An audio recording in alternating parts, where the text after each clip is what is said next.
Wider than a mile. I'm tossing you in style someday. Welcome to Grant's Rock Warehouse, and tonight I want to welcome Stephen Schnee and Daryll Collins to the show. Tonight we are going to do a general discussion and overview on the band Wondermints. So without any further ado, let's get this started.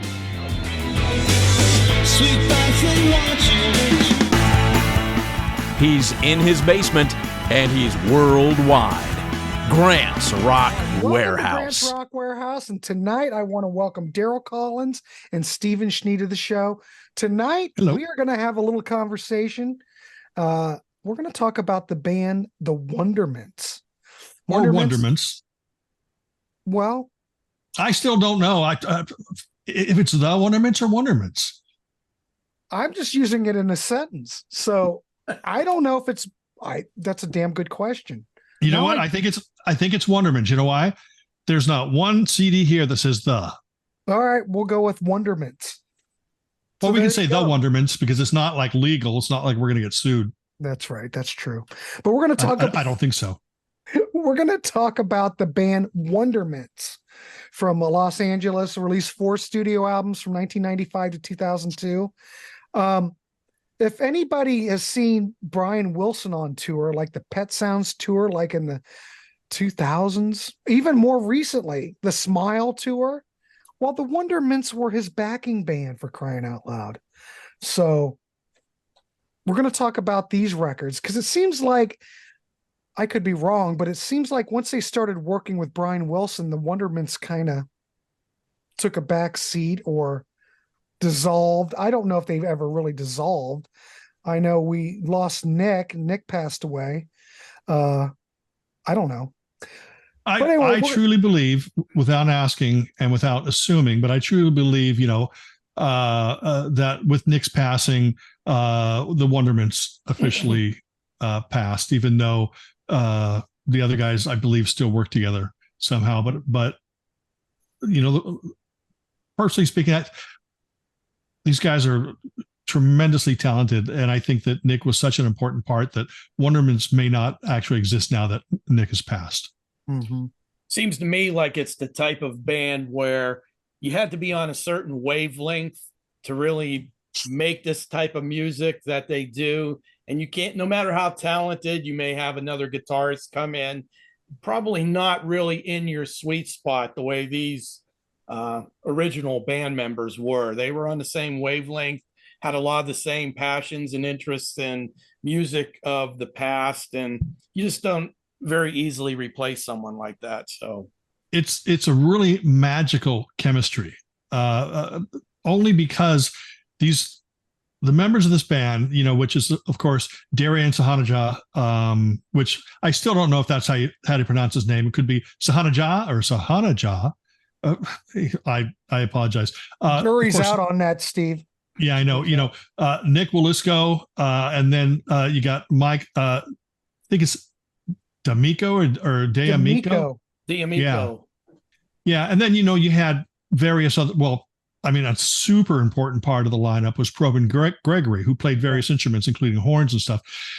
Darian, Nick, and Mike are, when you look at a picture of Wondermints, like, on some of the albums, they were the core members. So even if Probin was on an album, he may not be featured or pictured in that trio. They were the 3 core members of the band. You had other people like Brian Casson, David Nolte from The Last, and Wednesday Week played on one of their albums. And these guys, they were more than musicians and songwriters. They could write, they could play. I mean, they felt the music, and it was something that they probably didn't even think about. It just came naturally. It just flowed from their fingertips or from their brains or from their mouths or whatever part was wiggling at the time. And these guys knew everything about pop music, and I'm talking power pop, psych, sunshine pop, anything you wanted. They could play jazz. They could play folk. They could play R&B and funk. They could play anything. It is my opinion.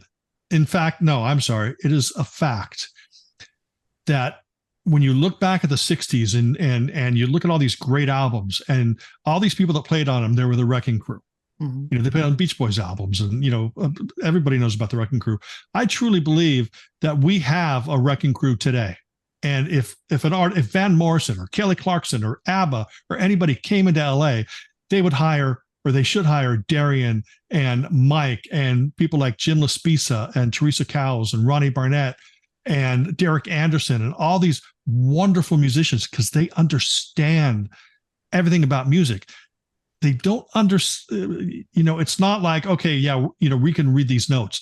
It's because it flows and it's natural and it's part of who they are. It's part of the chemistry. Going back to the Wondermints, that's what made them magic. They weren't making retro albums. They were making music the way they used to make it. Yeah, you could tell this was such a natural, fluid groupings of musicians that their songs weave together a lot of influences at time, but none of it ever seems forced. It just seems like such in the flow, right in the pocket. Oh yeah, that is awesome that they thought to put this rhythmic or this instrument in the background here. It's just, and that's why these musicians had to always have the same influence and loves the variety of music they draw from this. And the great thing about it is, you know, a lot of people say, oh yeah, it's, I mean, remember, Brian Wilson said that if he had the Wondermints around in 1966, whatever, he would have been able to take Pet Sounds and Smile on the Road. Oh, no. Oh my God. Yeah. Yeah. What a compliment too. What a compliment. What a compliment. Yeah. Right. Yeah. And this is I mean, I could have misquoted that. It could have been Paul McCartney talking about another band. No, not really. But no, this is a modern day Wrecking Crew. These guys are the heart of it. And you know, the other musicians I mentioned before, there's a lot of them. It's because they understand and they feel and they know where it's coming from. Like I said, it's not retro. You can listen to a Wondermint song 20 times and then realize, oh, wait a minute, that has a very Neil Sedaka chord change, you know, Neil Sedaka mid 70s chord change to it. And you never noticed it before, because on top of that is, you know, some kind of cool little guitar riff that's psychedelic. And then on top of that are keyboards that are, you know, jazzy. So you mix all this stuff together, and that's what the Wondermints were. There's so many different layers because they understand music. You know, they understand. These groups that we tend to really put on the upper pedestal or the highest of the high, like your Jellyfish, for example, their songs are very accessible, ear candy, but there's so much going on there that like you say, you can listen to a song on the 15th or 20th time and then notice something. There's so much going on in there, but it all flows. It's not like sticking out like a sore thumb or like this shouldn't be there, but you know, you're taking it all in, but sometimes your reference points don't come to the fore until you listen to it, you know, X amount of times. And all these really great bands that I put at the top of the top have that quality, like I mentioned. Well, Daryl, I think what you're saying too is that a lot of these bands in that level or that genre, look at Jellyfish, okay? And I'm putting Wondermints in here. These are bands. These are musicians' bands. These are bands that fellow musicians look to and go, these guys are the bomb, you know? Yeah. Utmost respect. Jellyfish. If you listen to most people, musicians, they love Jellyfish. Maybe the mass never really caught on, but musicians love them. And I think that Wondermints are one of those bands that fit in there too. Kind of like XTC. There's plenty of bands like that are on another level. You know what I mean? Wondermints, I think, are one of those other ones, you know? You know, the thing about Wondermints is, you know, I was around during like the big power pop resurgence in the mid to late 90s in LA. Mhm. And there are really two bands that kind of stood out amongst all there's tons of great bands. And I'm not disparaging any band, but there were two bands that stood out because they were so different. And that was the Negro Problem, led by singer-songwriter Stu, who actually went on to write a Broadway play and won awards and stuff. Incredibly talented band. You could not pigeonhole them, but people kind of lumped them in with the power pop scene. And then there was the Wondermints, just above and beyond anything you could ever imagine. In fact, there's a great record out that a lot of people don't know about. Are you guys familiar with who Robbie Rist is? Yeah. Okay, Robbie Rist. Drummer? No, Robbie Rist is an amazing musician all around. Okay. He also played Cousin Oliver on the Brady Bunch. Mm-hmm. Well, I know who that is. This is Robbie Rist, yes. Incredible musician and great guy with a great sense of humor. He had a band called Wonder Boy, and they had an album called Napoleon Blown Apart. And on that album was a song called Insecurity Girl, and it was Wonder Boy and the Wondermints. And it is a wonderful track. And you can tell, I mean, Robbie Rist writes great songs, but when you put them together with the Wondermints, it just lifts it just above and beyond. And it just really incredible because these guys could do that. And they were, or these musicians are just beyond comparison. I know that's, me kind of, kissing their butt or whatever, but it's not, because it's how I feel. I listened to thousands of albums in my lifetime, millions of songs probably, or at least 50 songs. And these guys are the real deal. And like I said, sometimes they get lumped in with power pop, unfair. Sometimes they get lumped in with retro. I mean, remember these guys backed Mike Myers, on the Grammys or the VMA Awards or something like that when he went out as Austin Powers. I know they were on the soundtrack. Yeah, but he actually, Wondermints backed Mike Myers when he went on and did a song on one of those shows. Cool. Just incredible. But, it's just one of those things. This is the kind of stuff we want to cover on this channel. What we're trying to do here, what Steven and Daryll and I, we're trying to turn you on to some new stuff. Not many people probably know who the Wondermints are, No, but, shocking. Go ahead. Yeah, shockingly, Grant. They were touted at one time by Rolling Stone magazine. I just about fell out of my chair when I saw them, and it was a full page photo of the band and a little bit of a write-up about this great LA band called the Wondermints. And Rolling Stone doesn't tout anything that I tend to like. So I was shocked at that to begin with, but they did get little pieces here and there of coverage in major publications or whatever. And speaking of publications, I think I was turned on to the Wondermints originally because Steve's magazine Pop-Sided.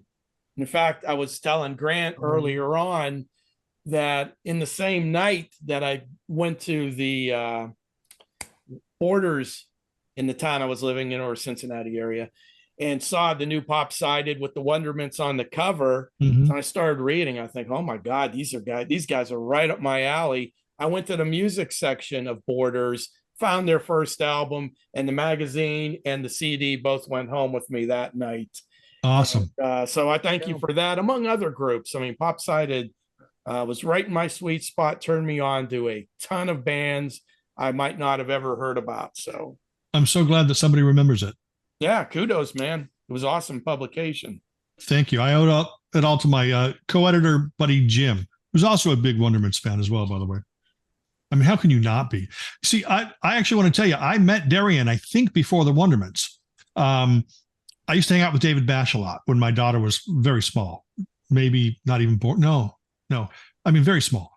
Mm-hmm. And one day we went to LA and we went to this little burger joint that's over by Renee's and Aaron's Records and stuff. And that's the first time I met Darian. I think that was before Wondermints, or maybe Wondermints hadn't recorded, but Wondermints actually recorded some like cassette only album type things, I think like demos or stuff like that. and Brian Casson was in the band at the time, I think, at least, during part of that. But it wasn't until 95 that they released their first album. And it's self-titled. This came out on Big Deal here in the US, and I think that the Japanese version had a different cover. But there, there might be bonus tracks on the Japanese version, maybe. But what my favorite song off of this album is Libby Land. And if anybody remembers Libby Land, that's 10 points for you, because there was Libby Land was like the name of like these TV dinners made by if it says Libby's on the label, you will like it on your table. Yeah. And Libby Land was like these little TV dinners, and you'd fold up the top of the box and put your TV dinner in after you cooked it, and you could look at these animals and stuff, and Libby Land or whatever. And that was wonderful, but just brilliant songwriting and brilliant arranging. Like I said, these guys know how to create music from the inside out. They're not going like, oh, I kind of, I like the Beatles. Here, let's write a song like the Beatles. No, they dive into, they get inside a song and then blossom from the center of that, which is just really incredible. So, but that's the first album. Yeah, and you get a recorder solo on Libby Land too. How often does that happen? Yeah, These exactly. Guys, they were we need more of that. Xylophone solos as well. Putting out the plea for more of those. But I mean, the thing was, they went outside the normal 2 guitars, bass, drums, keyboard thing, and they utilized a full array of different types of instruments that come in, fade out, or maybe just, I don't know. It just shows that they were always wanting to add little tidbits to make the songs more interesting. Like I said, they had a great ear for catchy melodies, and the vocals and harmonies out of this world. They're musicians, songwriters, singers, and explorers. Yeah, Ooh, take look chances. at that. There you go. That's what I need. That's the quote.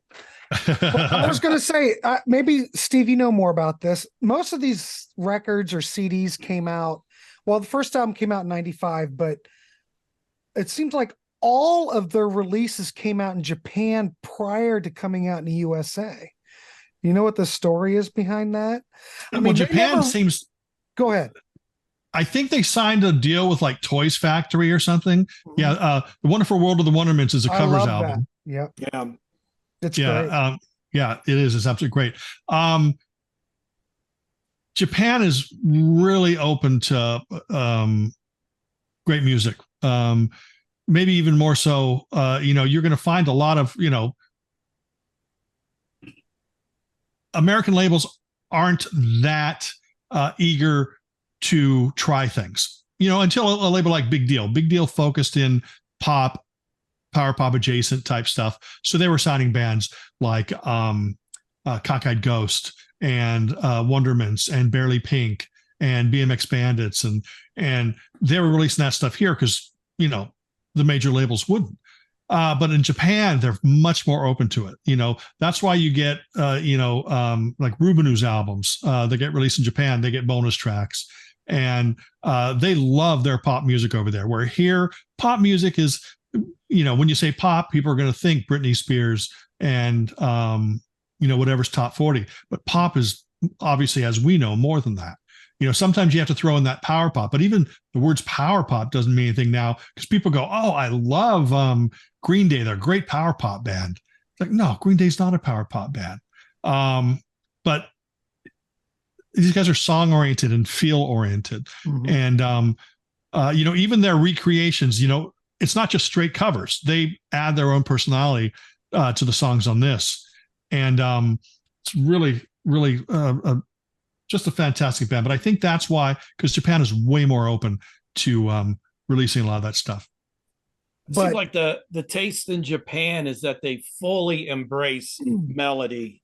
Yeah. Because not only in the melodic pop arena, like bordering on power pop, but a group like Swan Dive, which is very melodic, and they do all kinds of, I won't even say Carpenters like, but there's some soft rock there. There's bossa nova type things or whatever. They are huge in Japan. They've never broken through here in the States. Mhm. But I think they just have a real appreciation for melody. That's what Yeah. I'm getting of a lot of the groups that are gangbusters in Japan, but just can't get anywhere here in the States. Mhm. So anyway, these probably were released over there, and then they brought them over here. But if you think about the music climate at that point, I'm going to talk in a post-Jellyfish world, because Jellyfish had broken up by this time. You know, they were pretty much unsuccessful, as great as those records are. And this band comes around, well, they'd been around, but let's say the first album comes out in 1995. There's really not much like this or a market for this at this time, you know, except like what you say, Steve. Japan, they grab onto this and they love it. This is what Japan, they love this stuff. But here it's a little bit different, you know.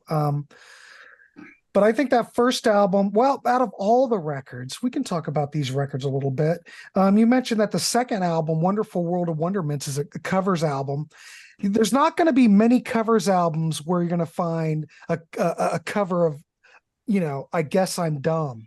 If anyone's ever heard exactly Glenn Campbell version, or have you ever heard like the backing tracks that Brian Wilson completed, you know? Yeah, I mean, it's right there. It's Beach Boys Today. It's you know, beautiful, great stuff. They do a cop version of Porpoise Song. Barbarella. Yeah, there you go. There's something from right out of left field. But you know what I find? I know we're kind of jumping around, but when I listen to this covers album, the sequencing on it's perfect. Their renditions, like you say, they make all these songs their own. And Porpoise Song.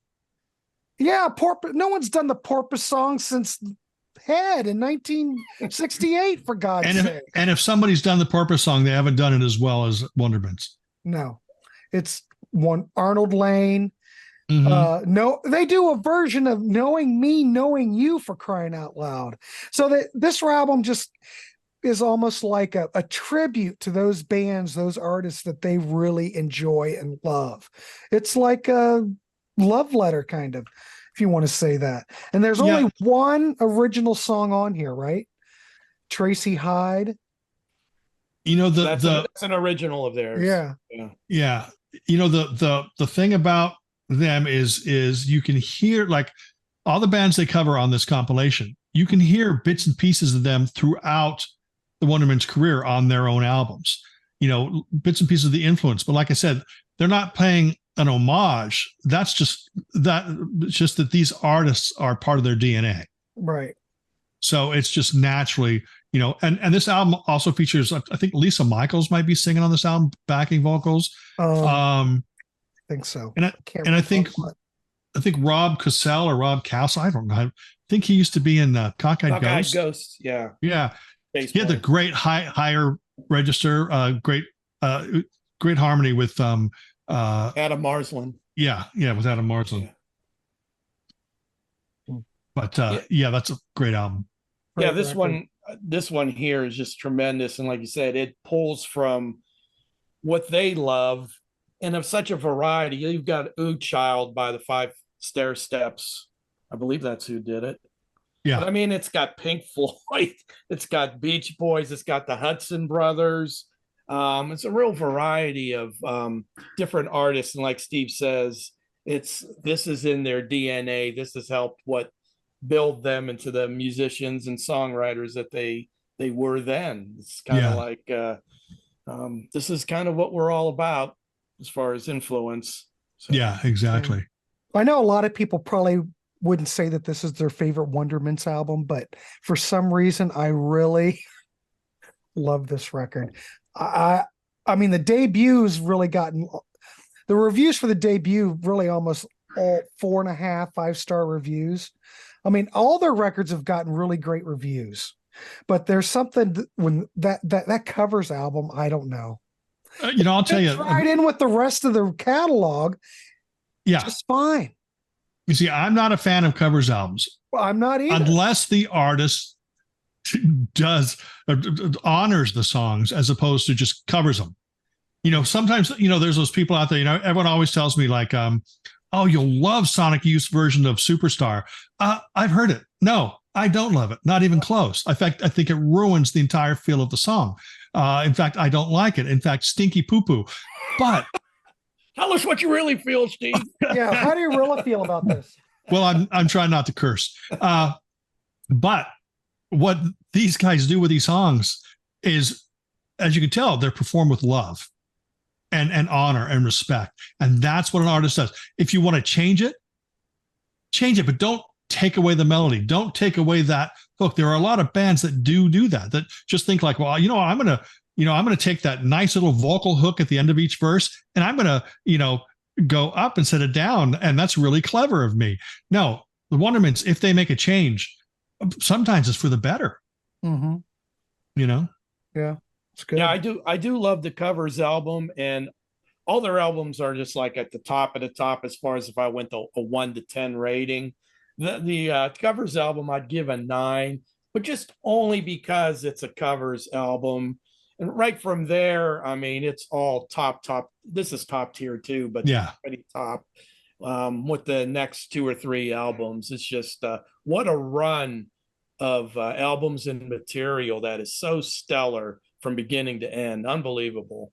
Yeah, I don't know the story behind the covers album, but all I can imagine is it could have been a situation where the label said, "Oh my gosh, could you do a covers album?"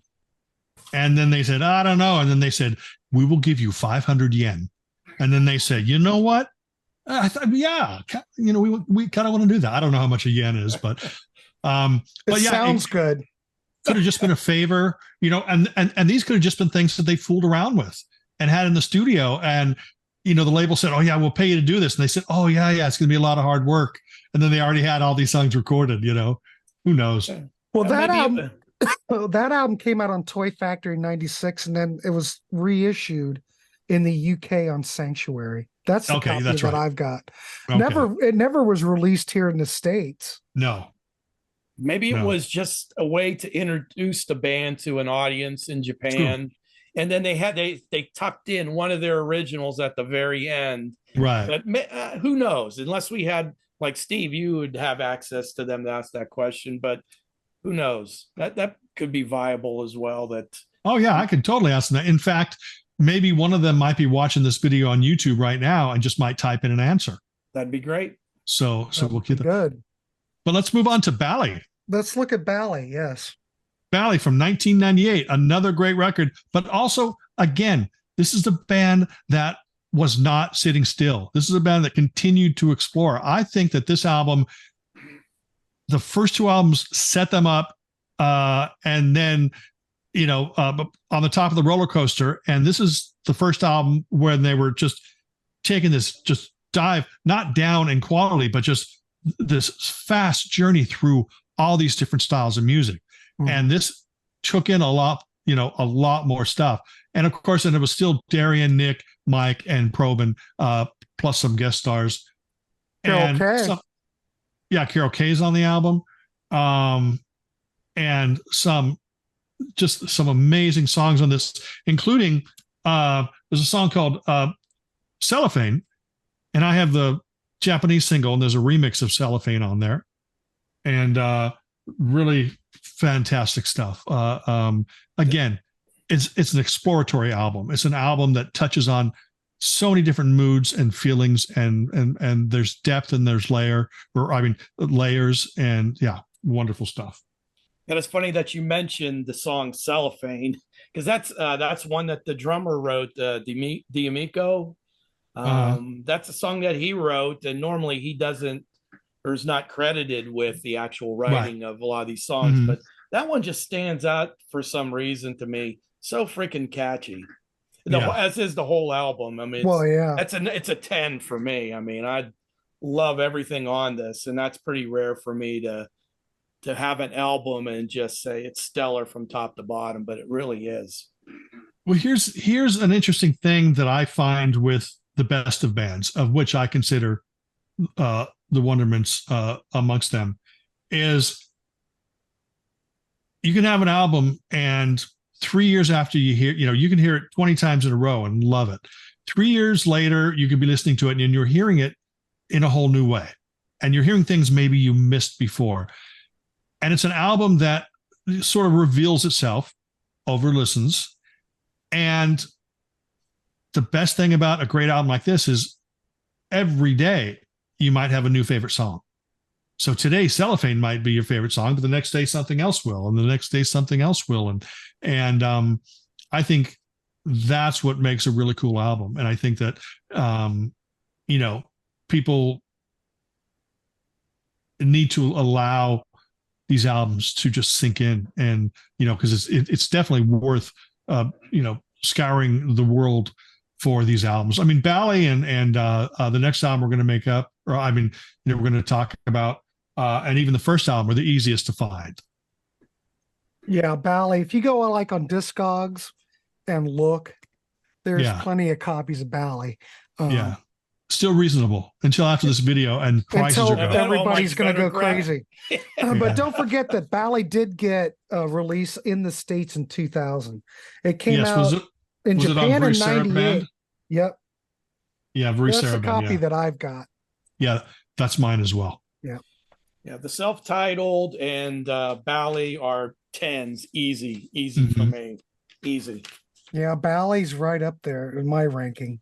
I know a lot of people like that debut, but I think the Wondermints are one of those bands that I think improved over time. 2002, Mind If We Make Love to You, which is great. What a great title.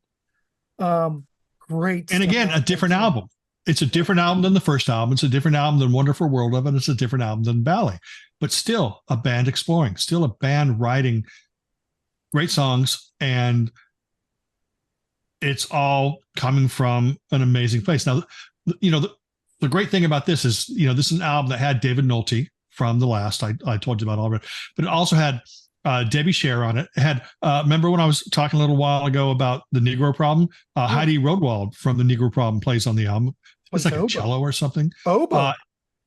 Evie Sands is on it, and Brian Wilson sings backing vocals on 2 tracks.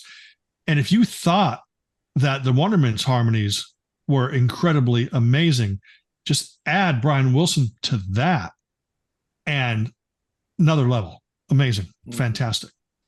I thought as well, even given the title of this album, there's more ballads and it's a slightly softer approach on this album. But yeah, everything that you say is true. And it's, for me, another 10.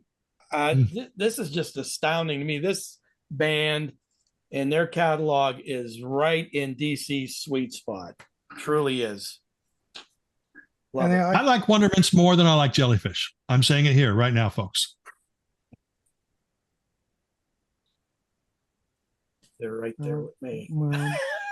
Of course, the Wondermints recorded more material. And boy, the greatness of Jellyfish, what would have transposed if they were given a couple more albums. Not that, Spilt Milk is, I don't know how you get any better than that.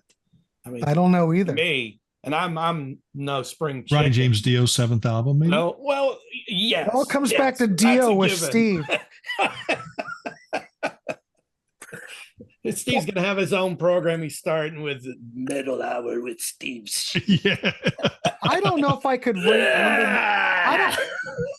I don't know if I could rate them higher than I can't Jellyfish. do it. I saw both Jellyfish tours back in the day. Oh, wow. The first time I saw the Wondermints live.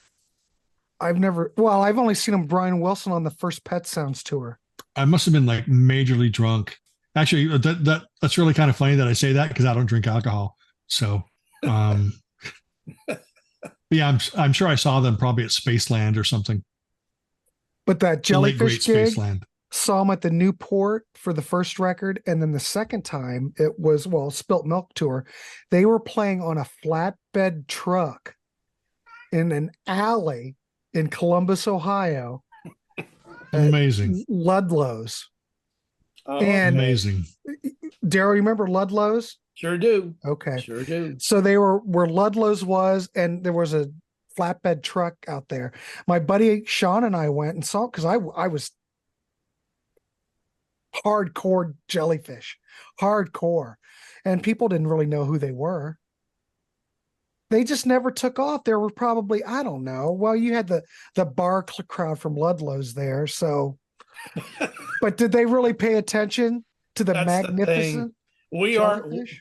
we are a rare breed, and it frustrates me to no end that people in my life, people that I love and care for, do not appreciate or do not get the things that I am so passionate about as far as music is concerned.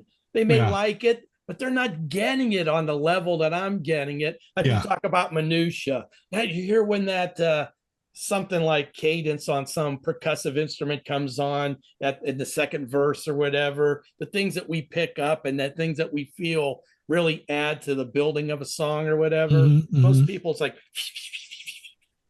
Well, I remember, I was working at Abbey Road Distributors when the first Jellyfish album came out. And I got a promo of that before the album came out, a week or two before the album came out.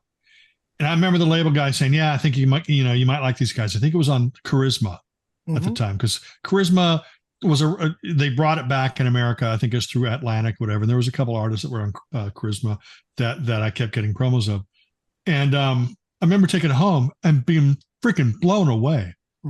Absolutely amazed at just how great that album was. Well, same and it here. took a while for me to start finding other people that felt that way. And then now you just can't shut people up about Jellyfish. It's like they're the new Beatles or the new jazz music.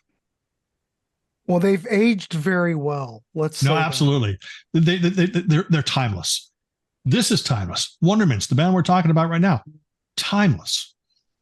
You could throw this on and you can't pinpoint when it was recorded. No, nothing really dates it. Yeah. No, at least production wise. Right. It could have been released yesterday, Yeah. And same with Jellyfish. I mean, all absolutely. these bands hark back to the 60s. Yes. But it still is a modern production, is what I'm trying to say. Right. See, like when I listen to Badfinger's Wish You Were Here, which is my favorite album of all time, that's an album that you can't, it's a timeless record because it doesn't sound like it was recorded in 1975 or 74, 70. Well, with me, I always bring up the Knack, but think about Get the Knack. That record, there's no gimmickry. It's just straight them playing in the studio live. Yeah. It could have been recorded yesterday. Exactly. Just one of those records. So the Wondermints are very similar. Yeah, we've got a lot more studio production, but the production standards are very high and timeless, Yeah. But I mean, I guess what I'm trying to say, if you like Jellyfish and if you're familiar with them, you probably would like the Wondermints, or XTC, anything in that type of genre. Beach Boys. The Beach Boys. And when you're referring to XTC, let's not forget Dukes of Stratosphere, but also let's not forget Kaleidoscoping, exploring prisms of the past. Oh yeah. Oh, you bastard. You can't get that hardly, and it's expensive. But yeah, just keep it up there, Steve. A very, very, very kind member of the Wondermints sent me a copy. Oh, I hate both of you people. Both of you. But for anybody out there who's interested, this is actually a compilation. And this came out in 2009? Yeah, 2009. 2009.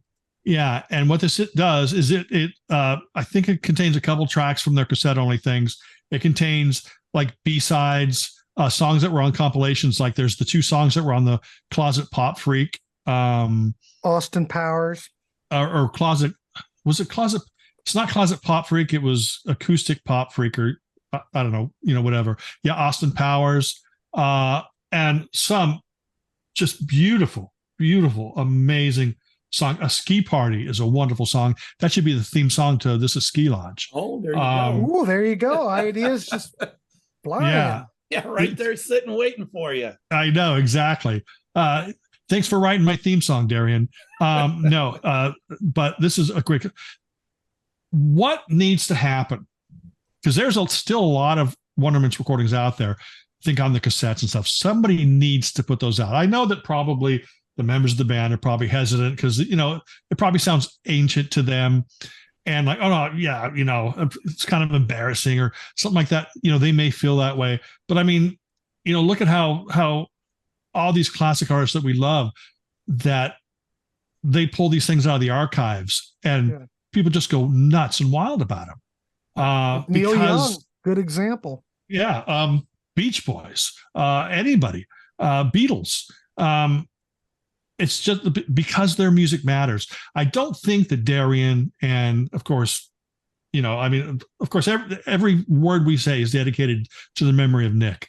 Mm-hmm. But Darien, Nick, Probin, Mike, any of these artists that we love, the guys in Jellyfish, they don't understand, or maybe they don't comprehend that we love them just as much as they loved ABBA or the Beach Boys or, Beatles or Badfinger or Kelly Clarkson or, whoever. Kelly Clarkson's a top notch.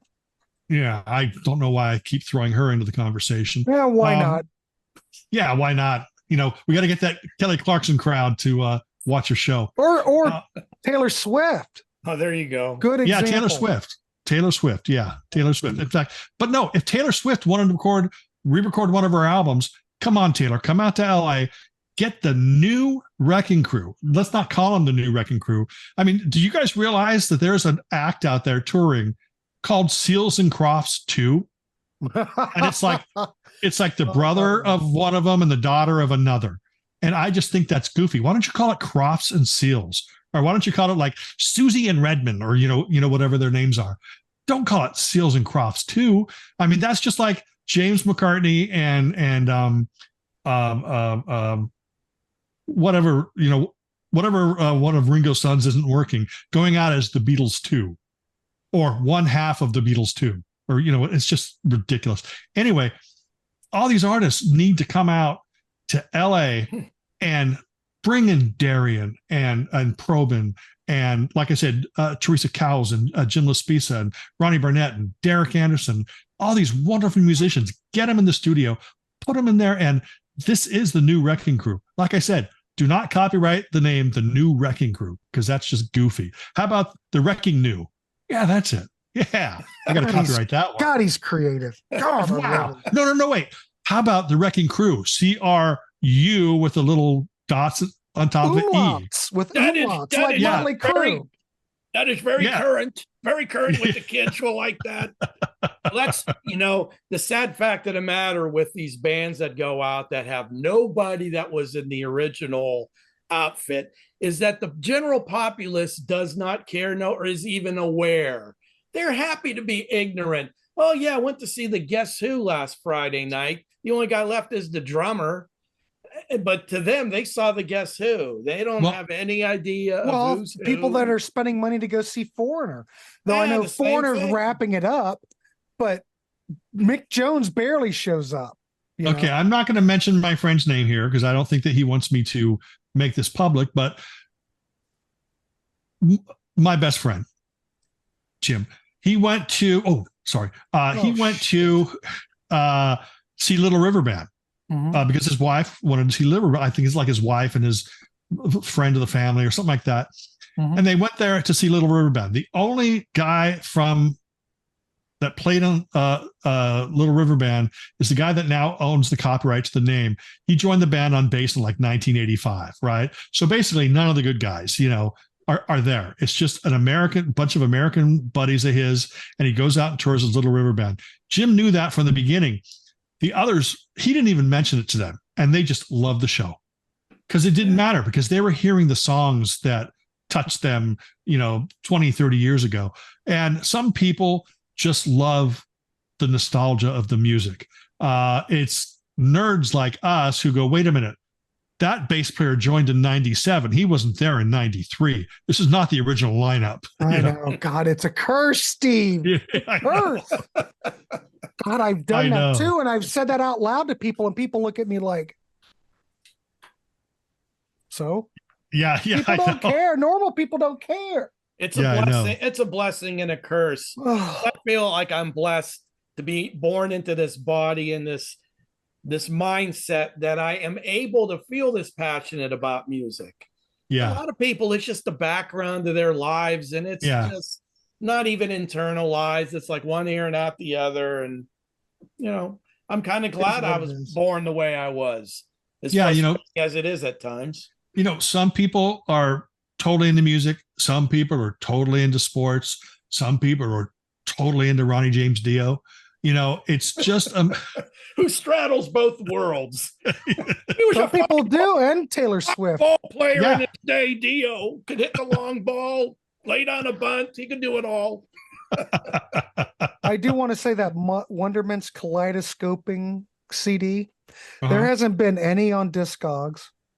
There's not been any on eBay.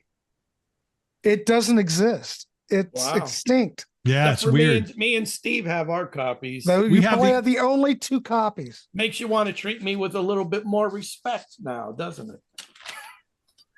You see, I thought that this would get me some respect, but it hasn't happened work yet. that way. Well, I take this back. The last one that sold on Discogs, I must have missed it, was on June 10th of this year.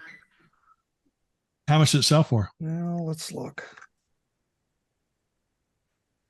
It went for $61.54. That's not bad because baby.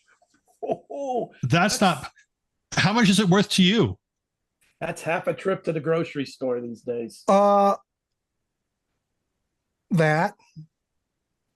See, I'm thinking, the highest it ever went for $200. $200. I'm just saying the words $200, for no reason at all. No, not really. I wouldn't sell it. I actually received that as a gift from one of the guys in the band. I don't want to say his name. Lowest it went for was $19.99. Oh, someone didn't know what they had. That was in 2021. Well, the market goes up. You know how the CD market is. I mean, it's low, kids. We could go into a whole buy low thing, like you always hear from me. But some certain CDs that are collectible that they didn't press that many of these bands, like this Wondermints. Most people may look at it in a store and pass it over. But if you're looking for it to that right person, Yeah, exactly. It's with everything, it's finding the right buyer, because mentioning baseball cards, most people, it's just some dude's picture printed on cardboard. But I mean, if it's your passion and it's something that you're really into and it's a rare card, then that's how you're going to get the money. You gotta find the right buyer. I used to kind of collect that in football cards when I was a kid, kind of. But I always liked those. What were those cards that were like parodies of products? Wacky packages. Yeah. I was more into wacky that. Packages. I was more into that. Yeah. And I was fascinated that my cousin, who was older than me, had Beetle cards and Monkeys cards. Yeah. And I was that kid. Yeah. I was that kid that was fascinated by that. And I was, how do I find these? Well, even in the 70s, there used to be an ice cream man, like mid 70s, used to be an ice cream man that would go down our street or whatever. And we'd ask my mom for a quarter or 50 cents or, however, we'd run out there, and he was still selling Monkeys cards in the mid 70s. And I'm thinking to myself, like, did they just keep these in print? Or is that why the reason the gum tasted so bad? That's why the gum tasted so bad. But man, I just dug that. In fact, I was so into it later in the 80s. Didn't they redo Beetle cards? Wasn't there a series? I swear to God, because I have a crap load from the 80s. I think I got the whole set. I was still into it. I think that they did a new run of Beetle cards in the 80s. But I'm just disappointed. There are some a lot of card companies out now, and they don't give you that crappy gum anymore. Because it ruins the card it's against with collectors. They don't like that gum against the card that could be worth whatever. So ixnay goes the gum. I don't care what card it is. If it doesn't have bad bubblegum powder on it, ain't a baseball card. I'm not in. I don't want it. Yeah. There was a baseball card company when I was a kid that for one summer, I remember they would have like a graham cracker in there. I don't know, maybe they ran out of gum at the factory. They just started breaking off graham cracker rectangles and sticking them in the pack. But I distinctly remember that. Or maybe it Yeah. was just really old gum. Well, oh God, It turned maybe brown. that explains a lot. As Yeah. many of those as I consumed. I mean, you realize that like milk, when it gets old, you just send it back to the company, and if it gets and then they just let it rot or whatever, and then after a little while they just pour it in the little containers that say cottage cheese. There and you go. Lid on it, so they just remanufacture everything. Boy, oh boy, if we went on a Yeah, tangent. but true. Yeah, I was going to bring up one Wondermints thing because Steve. Look, Daryl's bringing it showed- back in. I'm going to pull it all back. You brought up the Cellophane EP. I would have loved to hear the story of the Wondermints and the song "Rejected Beer" There it ad is. number 2 for Coors Light. There's got to be a great story behind that. Is that on that E EP? Yeah. And it's a very catchy song. I mean, it would have worked great as a beer commercial. And it's number 2. So I wonder if there was a number 1. I don't know. There's many questions I have about that. By the way, the invisible paint that's on there, Mm-hmm. it seems like it's a different mix than what's on this. Same version, but like slightly different mix. I could be wrong.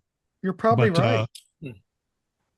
Yeah, with your ear, I would say that you picked out a difference. I don't know why you I guys wouldn't keep making me question. spend money. Yeah, well, I mean, if any of the Wondermints or anybody from the label or that's in the know that might actually, know these guys or whatever, if you want to write in the comments about the rejected beer ad, please do so. We'd like to know. You're into XTC Jellyfish. I think this might be right up your alley. You know, any 60s band, the Beatles, Beach Boys, Kinks. Yeah. You'd be right at home with the You, Wondermints. you see what you're doing here, Grant. You're doing for many, hopefully, what Stephen Schnee did for me back in the day with Pop-Sided.